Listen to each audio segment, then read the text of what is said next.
She was set to marry the love of her life. Now she's laying him to rest. The fiancé of fallen Baltimore City firefighter Captain Dillon Rinaldo wants to make sure his name and his sacrifice are never forgotten. Captain Rinaldo passed away last week after suffering injuries in a row home fire earlier this month. His fiancée spoke to WMAR 2 News' Elizabeth Worthington before his viewing today.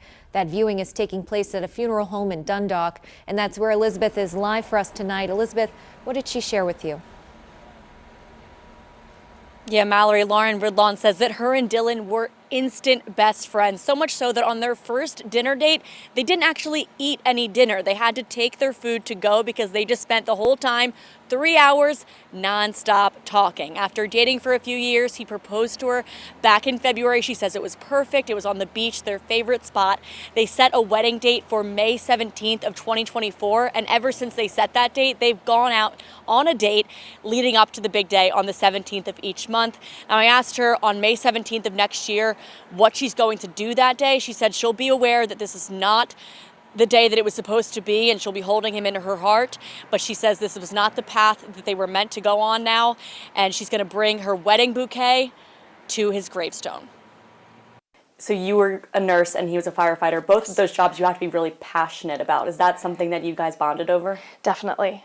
We were both extremely proud of each other's jobs. When I went back to school to continue my career, he was just championing me the whole way through. Somehow laundry was done, dog was alive, dinner was made because of him. And being a firefighter, how did that make you feel? Did it make you nervous? Of course, yes. We had discussed the reality of the job, and I was prepared for a call like I got. October 19th. Mm-hmm. Tell me about that day from your perspective. What were you doing? We had talked about what we were going to do for dinner. We just had, typical mundane conversation.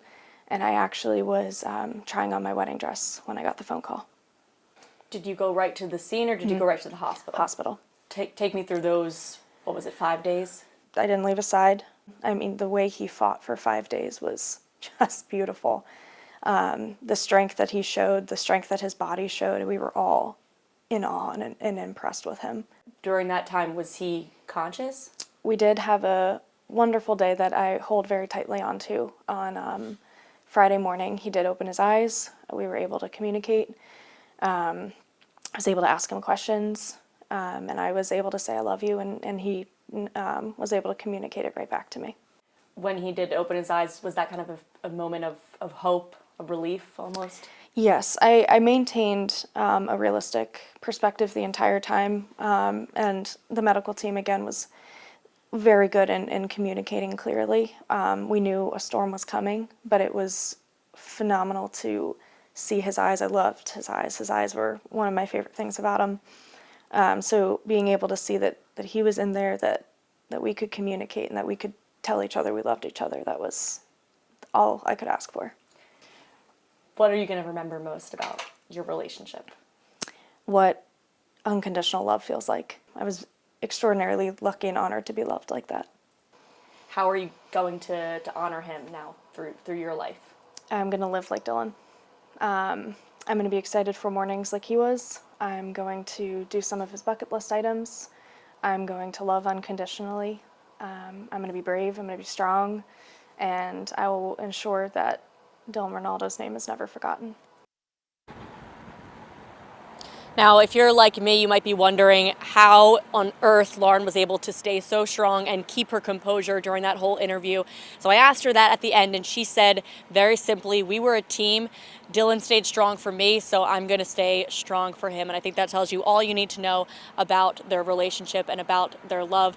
There are 2 more viewings here at the Dundalk Funeral Home tomorrow from 2 to 4 and then from 6 to 8. And you might be noticing that we've been calling him Captain Rinaldo now.